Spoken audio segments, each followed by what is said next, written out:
Soundstripe.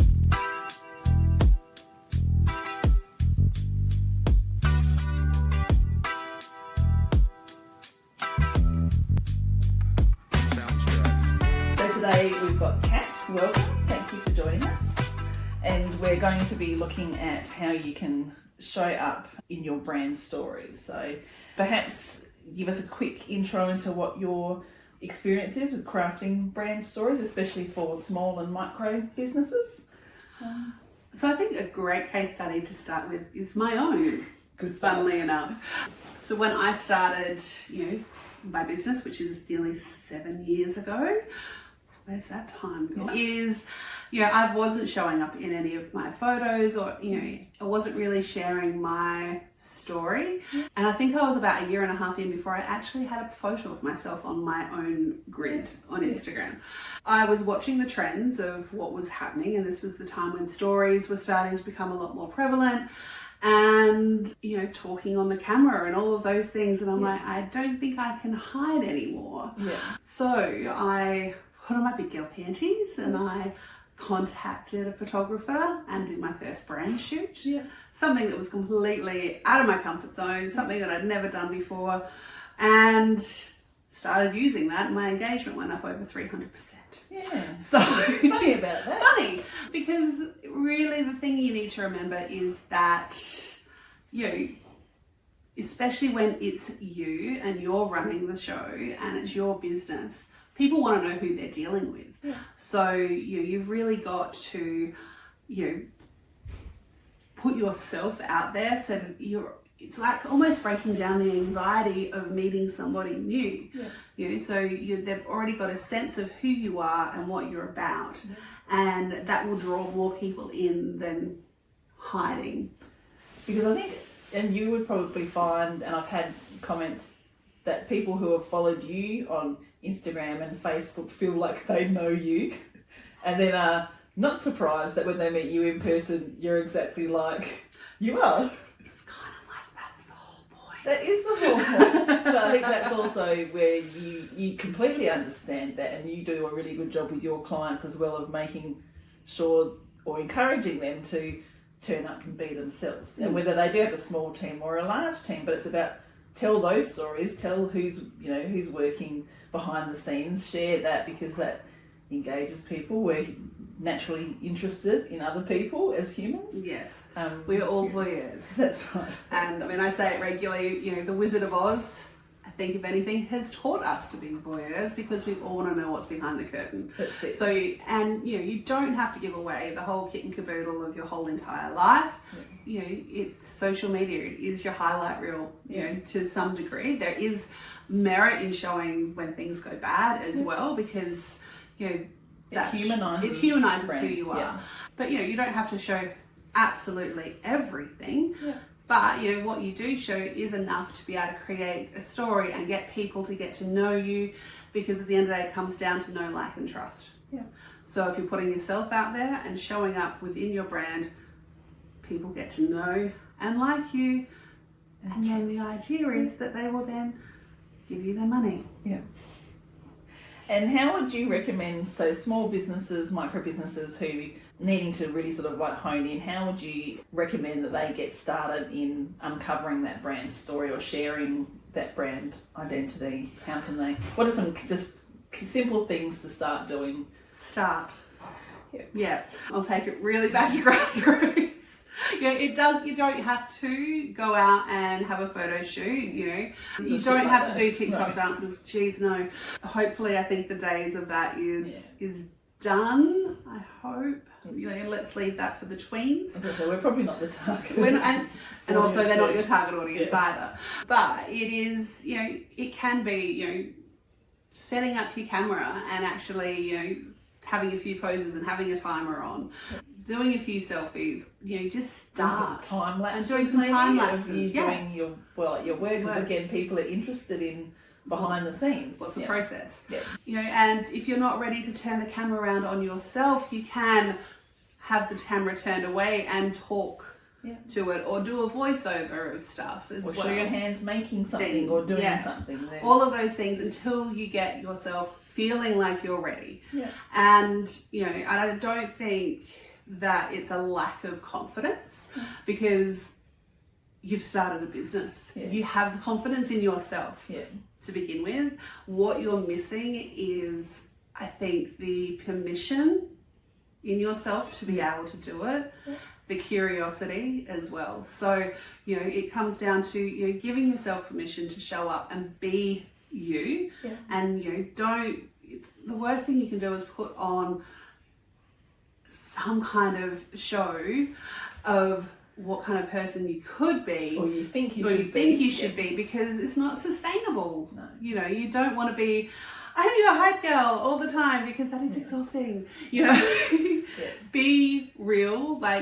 People can see through bullshit. And also think about when you do meet, you might meet customers in person. Do you want them to be confused by the person that they're meeting or the brand, the people behind the brand, and go, well, that's not who I thought I was dealing with? So that doesn't create trust. No, it's a lot of disconnect. So, be real, but give yourself permission, or hey, I'm giving you permission right now to show up in your brand. Yeah. You can do it. Yeah. And it's baby steps. I'm not expecting you to just suddenly jump out and then you're talking to 30,000 people on a stage. Yeah. But it's just taking those steps, and every day you'll get better. You'll feel more empowered to do it. Yeah. And then it's just as simple as I've got something to say, pick up the phone. Yeah. Do a story. So you don't, and then that way you're not overthinking it. And you know what? There's times when I've done stories and I've got something to say, and then I'm like, all right, that took me 5 goes, and then at the end it's like, it is what it is, because I'm sick of trying to say this. Yeah. Well, I think even Narelle has said, done is better than perfect. So it's about getting a start and making, and like you said, I think it does get easier. I've been a fan of nobody sees my face for a long time, and I'm getting better at it. Yes. Because also we've got to get over ourselves and go, people aren't actually, they don't care what we look like, or they're not going to critique it. They're going to be, the people that matter will be interested in the content that you're sharing. Exactly. And not be like, oh, she's not as polished as, as I thought, as the influencers that we are, constantly seeing. So, like you said, get over ourselves and just do it. Just get over yourself. It's the same as doing, listening to yourself on the radio or podcasts. Oh my God, I didn't know my voice sounds like that. Oh my God, I'm horrible. I'm never speaking again. It's like, we are not judging your voice ever. No. If you've got something important to say and you've got merit, people are going to listen. Yeah. And by the way, we listen to you every time you talk normally. So how is this different? Yeah. So, it's not, I think it's just that reminder that, a lot of these things that restrictions we put on ourselves are actually because we're doing it to ourselves. It's our own stuff. So you've got to stop, getting in your own way and realizing that when you do show up in your brand and you do share your story and you use your voice and your face and all of the things, people are going to love it. And you're the one. Your your audience. people. You might be cringe, but that's fine. You can just, as long as you still do it, because no one else is cringing. That's just your brain. And I think also what I really like is, how you've identified that we have had the courage to start a business. Not everybody does that. No. So take those little bits of, positivity and, self-belief into the next step. So if you've been afraid of putting your face out there or telling more, so videos are the way to engagement. Is that? Videos are great. It's, and I've got to do more of it myself. Practice what I preach. But it's that showing up, grabbing the camera, talking. It doesn't have to be polished. Yeah. My business coach has a similar saying, but practice makes permanent. Yeah. So, and it's get rid of this perfect ideal, because unless you have a team of 20, it's going to be really hard for a one-man band to have that level of, perfection. So, but the more you do it, the better you get. So practice makes permanent. Yeah. And as a side note, if you see on social media things that are looking really well put together and really polished, just know that it's not one person just figuring out how to do that then. It's probably years of learning, a team of experts and people guiding them or working with them to show those best bits. Exactly. I've been doing this, 13, 14 years now. Yeah. So, I do know a lot of other things that some people don't. But I don't expect you as a brand new business owner to know all the things that I know of, especially when it comes to the back end of Meta and that kind of thing. But there's skills that can be learned.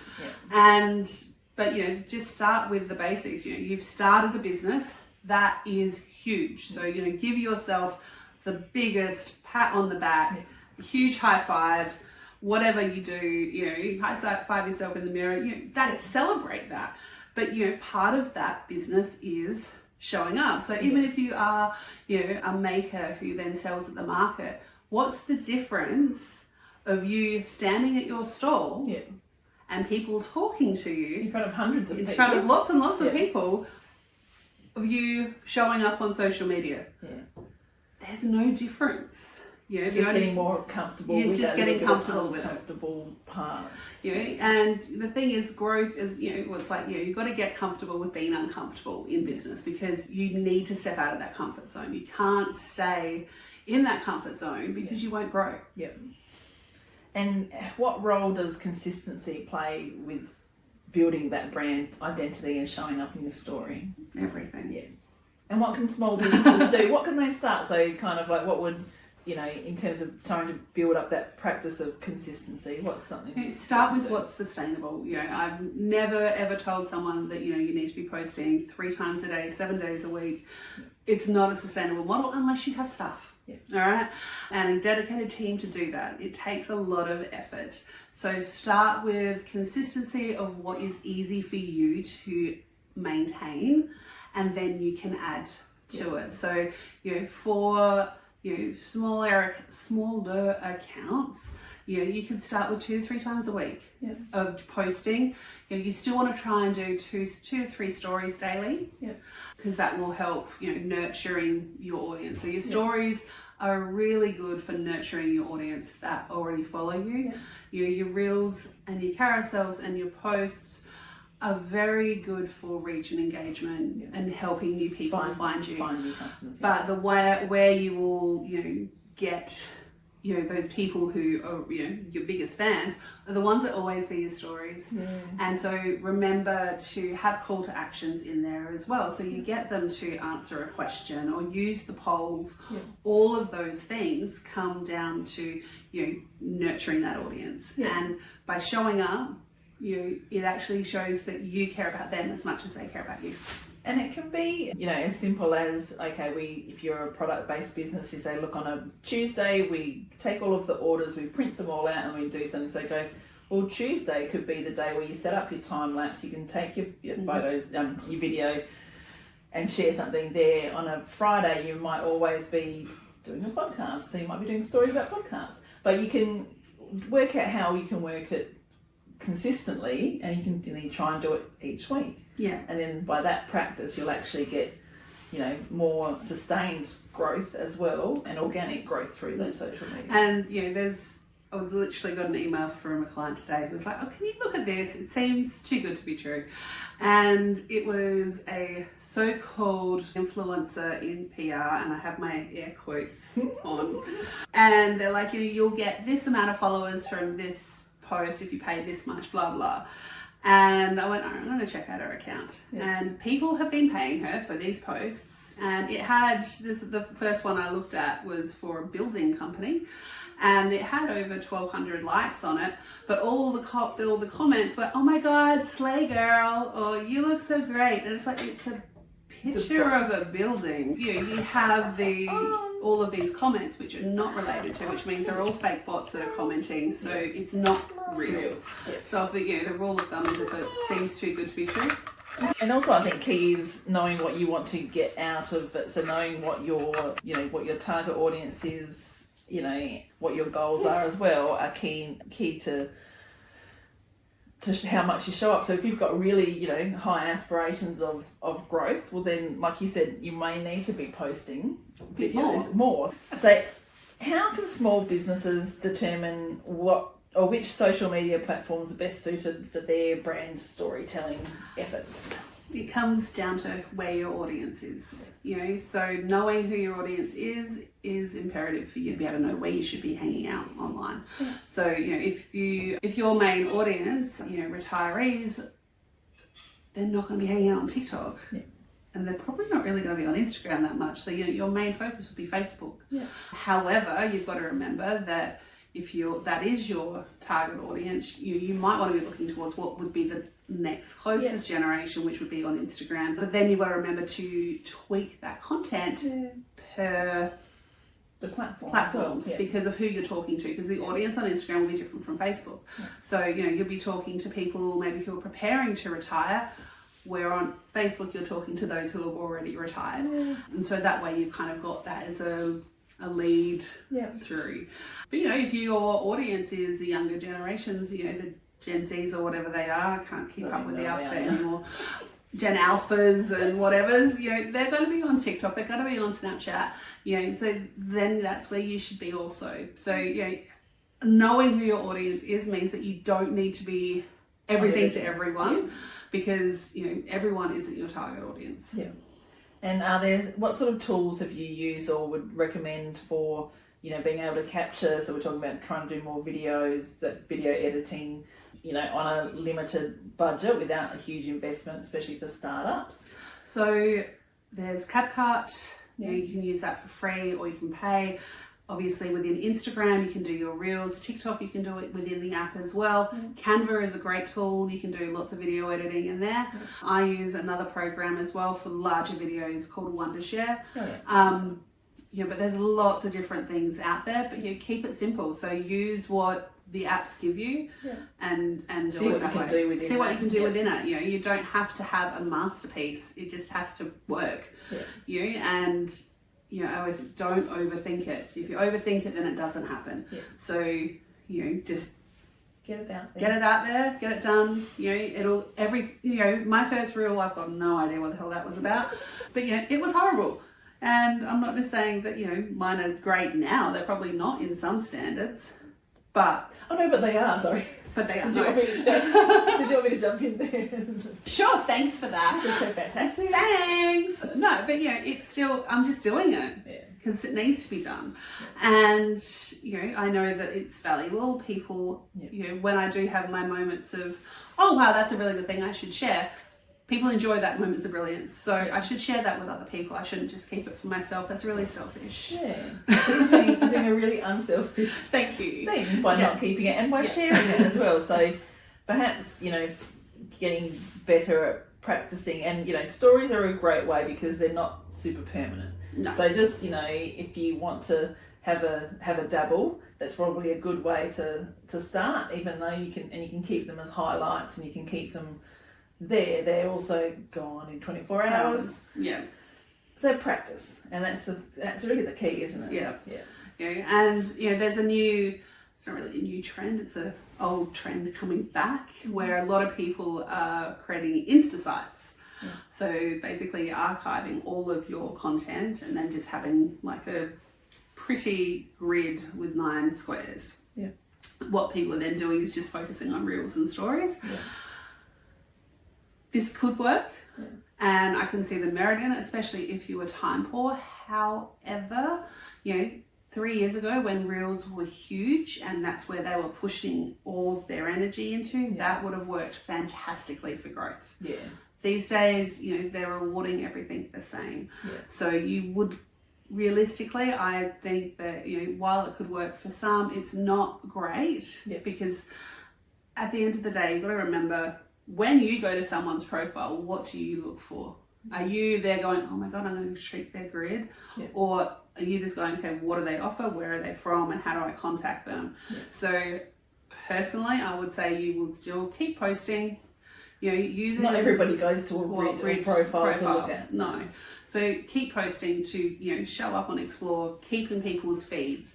Use reels, carousels, standard posts, hashtags, there's a mixed review, but I'll be looking at keywords as probably, you can still use your hashtags, use them more though as part of your keywords. So having the keywords within the caption and then the hashtags as well. But, make sure your bio, which is where where the information is actually banging. Because that's your front door.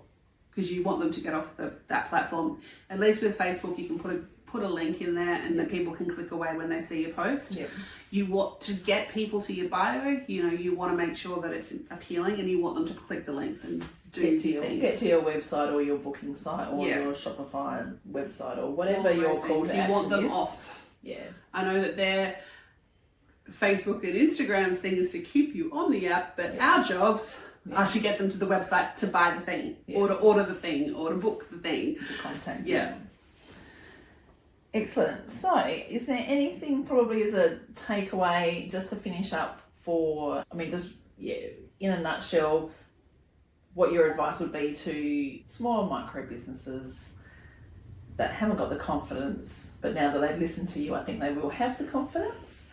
What would your last bit of advice be? Don't overthink it and just start step by step. Show up a little bit daily. You're doing the work, but people need to know that it's you doing the work. And I think that's the really important thing is you're not going to be perfect. So, and don't compare yourself with other accounts that are huge as well. So, we always talk about doing competitor analysis and stuff like that. When you do it, remember to do like for like. So if you're, a brand that's, small and starting out and you're comparing yourself to someone who's been doing it for 15 years, that is a very unfair advantage, and then that's what throws us into the realm of imposter syndrome and all of those other things that we talk about. So, look at other businesses that are in a similar space and stage is a better idea for you to get a gauge on what's going on. And to remember that, they're not perfect either. And that's okay. And also they're unique and you're unique, so you're going to be bringing something else. And if one of the other things people ask is why would someone want to hear from me? Because of what you're bringing to the table. Just because it's kind of like, why would I start a cafe when there's already a cafe in town? It's like, well, how many wineries are in the Barossa Valley and there's another one popping up? That's it. Because each one has their own flavour. And that's it, their own story to bring to it. And that's our job then as the business owners or the brand owners to share that story. Yeah, exactly. And if we don't and keep it to ourselves, that's selfish. It's very selfish. Share your story. The most unselfish thing that we can do is to share that story. And to show up. So, and if you do have people that, talk about you, then they're jealous. And obviously they're not your target market, and don't let that get to you because they've got their own issues. No, you find your people and then share your story. I think a really good point as well is to, when you're doing stories and promoting things on that, just thinking about the people they're already engaged with you. They've already started following. They're ones that are going to see, so to nurture that, I think is a really good point as well. So, and easy to do, simple to implement. Just going to keep showing up. And it's sustainable. Awesome. Thanks, Kat. My pleasure. We'll think of some new things to talk about next time. We will. Thank you.